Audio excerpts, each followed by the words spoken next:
আসসালামু আলাইকুম। কথাগুলো শুনে যাবেন প্লিজ। কথাগুলো কলিজায় লাগবে রে ভাই, আপনাদেরও লাগবে। একটা ছেলে বলো ভাই আল্লাহ দোহাই, এই মুসলমানের বাচ্চা, যদি মার পবিত্র দুধ খেয়ে থাকো, বলো তোমারে আল্লাহ তাআলা নামাজ পড়ার যোগ্যতা তোমার শরীরের মধ্যে দেয় নাই? তাহলে বেঈমান নামাজ পড়ো না কেন? কেন নামাজ পড়ো না? আমি দাঁড় করে এখানে তো অসংখ্য ছেলে এখানে আছো, এখন চেহারা দেখলে বোঝা যায় তোমার ওই চেহারার মধ্যে তো হাইওয়ান আর জানোয়ারের চেহারা। যেই হাইওয়ান আল্লাহকে সেজদা করে না। আজকের এশার নামাজ পড়ো নাই, আজকের মাগরিব এক ওয়াক্ত নামাজ পড়ো নাই, এমন অসভ্য জঙ্গলি এখানেও তো বসে আছো। বেহায়া লজ্জা করে না? কেমনে ঘুমাইবি বেটা? নামাজ না পড়ে যদি ঘুমাও, ফেরেশতা যদি একটা লাথি মারে, ফেরেশতা যদি একটা লাথি মারে, ফজরের নামাজ না পড়ে যে ঘুমাও, ফেরেশতা যদি একটা ঘুমের মধ্যে রেখে লাথি দেন। ফেরেশতা ঘুমের মধ্যে রাইখা কোনো জাতিকে ধ্বংস করে নাই? কথা বলেন না কেন? ঘুমের মধ্যে রাইখা কোনো জাতিকে ধ্বংস করছে কিনা? কওমে লূতকে ঘুমের মধ্যে রাইখা ধ্বংস করছে, কওমে সামুদকে, কওমে সালেহকে, কওমে শুআইবকে, এই চারটা জাতিকে আল্লাহ তাআলা ঘুমের মধ্যে রাইখাই শেষ করেছে। আল্লাহ আমাদেরকে মাফ করে দেন। আমার কথা রাগ করো না ভাই, উদ্দেশ্য তোমার লগে কোনো ঝগড়া করা না, আমি কোনো কাজে লাগছি না, ঠিক কিনা বলেন না কেন? মাকসাদ কি আপনাদের লগে আমার ঝগড়া? দীর্ঘ 20টা বছরের বেশি হবে, আজ থেকে 20 বছরের উপরে হবে এই জমিনে আমার আশা দেওয়া। সুখে দুঃখে আনন্দ বেদনায়, মূল্যায়ন অবমূল্যায়ন, সর্বাবস্থায় আমি আসছি আল্লাহর দয়া। বলেন আলহামদুলিল্লাহ। আলামিন আমার কাছে মাদ্রাসায় গেছে, ভাই আমার অনেক অনেক মহব্বতের ছাত্র। প্রতিটা ঈদ, রমজানের ঈদ, কোরবানির ঈদ, আমার একমাত্র ছাত্র হয় এই ছাত্র, এই আলামিন, হে একমাত্র আমার একজন ছাত্র ব্যতিক্রম, যার একটা আমল আমি সবসময় বলি যে প্রত্যেক ঈদের দিন হয় আর কেউ ফোন করুক বা না করুক, হে আমারে ফোন করে, ভালো আছেন নিউজ। আজিব, এটা তার সবসময় আমল। বহুদিন যাবত আমি দেখছি। আল্লাহ তাআলা উত্তম বিনিময় দান করেন। দিনের পর দিন, বছরের পর বছর শুনলাম, অথচ কিছুই আমি উপলব্ধি করলাম না। এটা ইনসাফ না। আল্লাহর কথা মানুষের পরিবর্তনের জন্য, এই কোরআনের কথাগুলো আমাদের জিন্দেগি বদলাবার জন্য। মসজিদে জুমার নামাজে প্রত্যেক জুমায় বয়ান হয়, এক বছরে 52 সপ্তাহ। চিন্তা করে দেখেন, একটি বছরে 52 সপ্তাহ, তাহলে 52 সপ্তাহ ইমাম সাহেব আপনাদের জন্য নসিহত করে। এইভাবে যদি 30 বছর 40 বছর ধরে শুনে থাকেন, তাহলে আজকে কতদিন ধরে আল্লাহর কথা শুনতেছে? বছরে 52, তো এভাবে 40 বছর, এভাবে 30 বছর, এভাবে 50 বছর। অথচ এত লম্বা সময় আল্লাহর কথা শুনবার পরেও এখনো মিথ্যা বলা ছাড়তে পারলেন না। এত লম্বা সময় আল্লাহর কথা বলা শুনবার পরেও বিড়ি সিগারেট খাওয়ার অভ্যাসটা ছাড়তে পারলেন না। এত লম্বা সময় আল্লাহর কথা শুনবার পরেও চা দোকানের আড্ডা বন্ধ করতে পারলেন না। নাচ গান দেখা, টেলিভিশন দেখা ছাড়তে পারলেন না। তো কখন ছাড়বেন না? সময় হবে কখন? এক মুসলমান বাঁচে কয় বছর? হায়াত তো একেবারেই ছোট্ট, সংক্ষিপ্ত হায়াত। তো সেখানে আমি যদি আখিরাতের কোনো প্রস্তুতি না নেই, তো সময় হবে কখন? তো মূল কারণ কি? মূল কারণ হলো গাফলত, এই খামখেয়ালি ভাব। ইমাম সাহেবের কথা বলে, বয়স্ক মাঝ বয়সী কিছু মুসল্লি আছে, এই বসে বসে জিমায়, মসজিদে বসে বসে ঝুরায়। আর কিছু ছেলে পেলে আছে, তোমরা শুধু শুধু দুষ্টামি করো, মসজিদে বসে কথাবার্তা, ঠেলাঠেলি, ধাক্কাধাক্কি। আরে ভাইয়া, একজন মানুষ কতক্ষণ দুষ্টামি করে? মস্কারি, ইয়ারকি, ফাত্রামি কতক্ষণ? আমরা মুসলমান, আমাদের আল্লাহ আছেন, আমাদের রসুল আছেন, আমাদের কোরআন আছে, আমাদের ইসলাম আছে। আমাদের জিন্দেগি লাগাম ছাড়া না।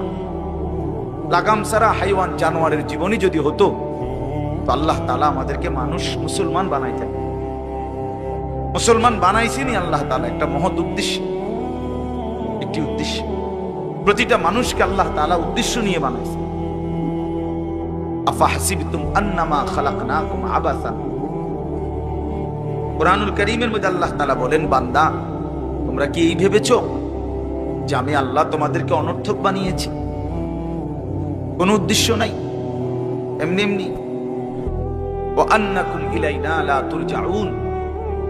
এবং আল্লাহ তাআলা বলেন, তোমরা কি এই মনে করেছো বান্দা যে আমি আল্লাহর কাছে তোমাদেরকে ফিরে আসতে হবে না? কি ভাবছো আমার কাছে আসতে হবে না? তো উত্তর দেন, বলেন, উত্তর দেন না যে আমরা কি আল্লাহর কাছে ফিরতে হবে? বলেন না, সবাই বলেন, ছেলেরা বলো ভাই, ফিরতে হবে আমরা আল্লাহর কাছে। তো তিনি কি কিছুই জিজ্ঞেস করবে না? ফাওয়ারাব্বিকা লানাসআলান্নাহুম আজমাইন। খোদার কসম, কোরআনে আয়া আল্লাহ বলেন, আমি রবের কসম করে বললাম, আল্লাহ নিজের কসম করে, আমি আমার জাতের কসম করে বললাম, বান্দা আমি কিন্তু তোমাদের সকলকেই জিজ্ঞেস করব। ফাওয়ারাব্বিকা লানাসআলান্নাহুম আজমাইন। আজমাইন মানে সকল, একজনকেও ছাড়বো না বান্দা, আমি জিজ্ঞেস করব। কি ভাবছেন? হয়েছে? এই বেটা, বাংলা বুঝো না ইংরেজিতে বুঝো? বন্ধ করো লাইট, মোবাইলটা নামাও।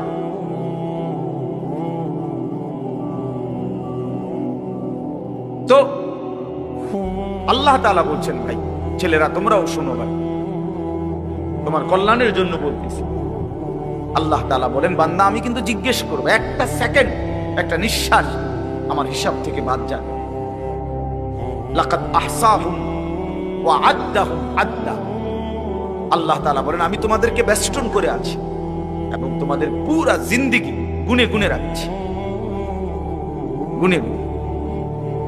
হাসি কয়টা, কান্না কয়টা, নিঃশ্বাস কয়টা, হাঁটা কয়টা, চলা কয়টা, হাত নাড়াইছো কয়বার, আল্লাহ বলেন আমার হিসাব আছে। মা তাসকুতু মিন ওয়ারাকাতিন ইল্লা ইয়ালামুহা।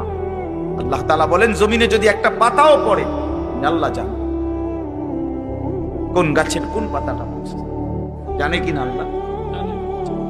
লাহু মা ফিস সামাওয়াতি ওয়া মা ফিল আরদ ওয়া মা বাইনাহুমা ওয়া মা তাহতাস সারা।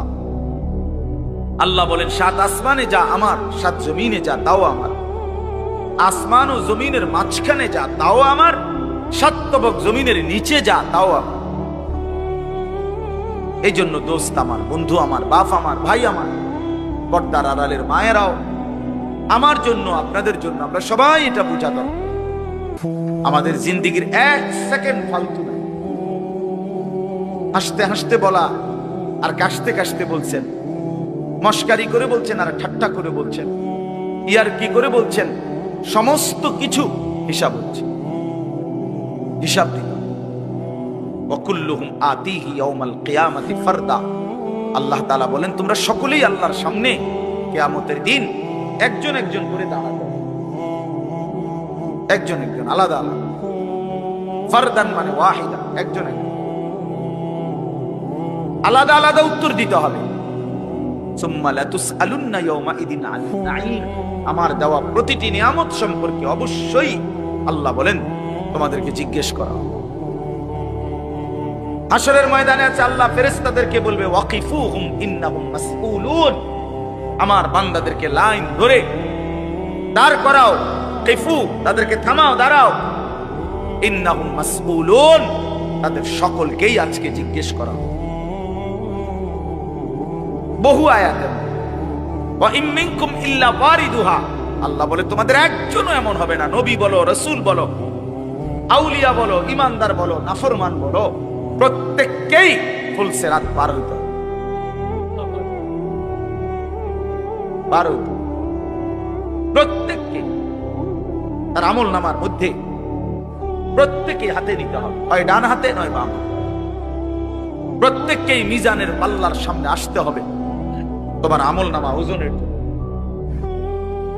আল্লাহ তাআলা বলেন বহু মানুষ তারা আমল নামা নিজের জিন্দেগীর কর্মকাণ্ড মিজানের পাল্লায় দিবে ওজনের জন্য।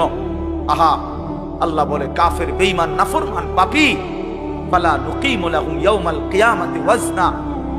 সেদিন কিয়ামতের দিন মিজানের পাল্লাতে তাদের সারা জিন্দেগীর সমস্ত কর্মকাণ্ডের এক বিন্দু কোনো ওজন আসবে না।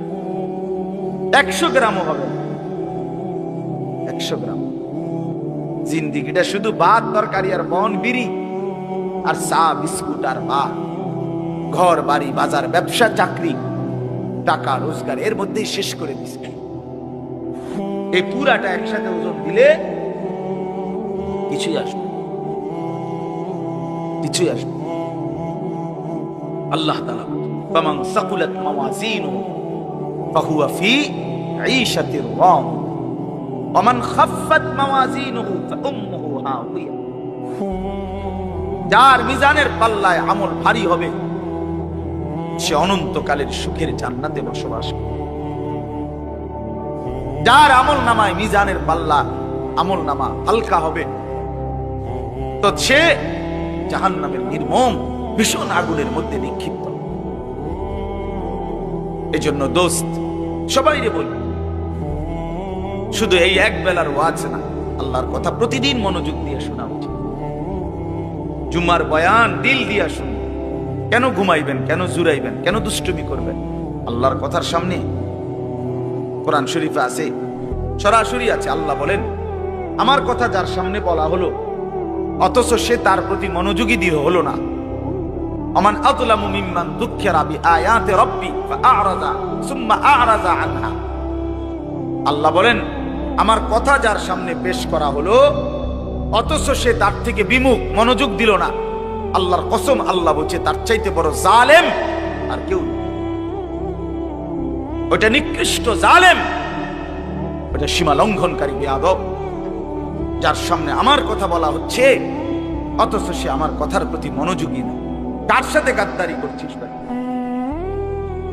কার সাথে? কত বড় মালিকের কালাম, কলিজা ছিঁড়ে যাওয়ার কথা, দিল নড়ে উঠবার কথা। তাকশাইরু মিনহু জুলুদুল্লাযীনা ইয়াখশাউনা রাব্বাহুম। আল্লাহ বলে কোরআন তো আমি এমন নাজিল করেছি আমার ইমানদার বান্দা যখন শুনবে তো তার শরীরের চামড়ার উপরে যে পশমগুলো আছে সেগুলো দাঁড়ায় যাবে।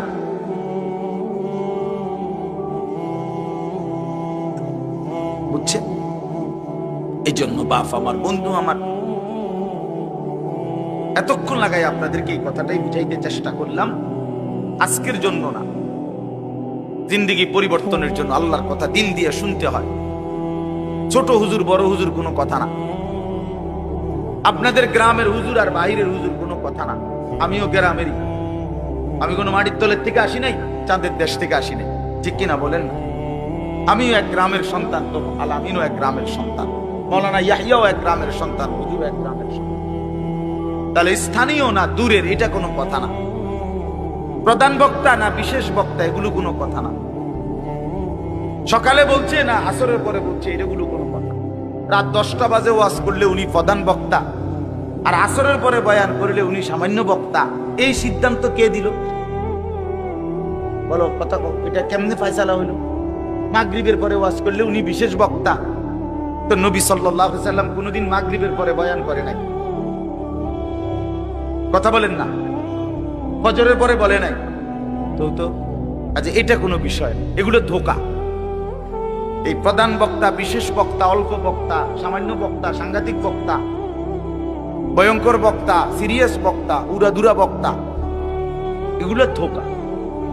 বরং আল্লাহর কথা যিনি বলেন, যখনই বলেন তিনিই দাম। আপনার এলাকার হুজুর বললেও দামি, দূরের হুজুর বললেও কি, আপনার মসজিদের ইমাম বললেও দামি, অন্য মসজিদের হুজুর বললেও দাম। এই জন্য এটা গুরুত্বপূর্ণ। এটা যদি আপনি দিলে বসান তাহলে মাখলুক থেকে নজর সরু। ব্যক্তির মোহর কোনো বিষয় না, জনপ্রিয়তা কোনো বিষয় না, আল্লাহর ইচ্ছা। আল্লাহ কখনো কাউকে 1000 মানুষের জন্য কবুল করে, কেউ 100 জনের সামনে বলে, কেউ একজনের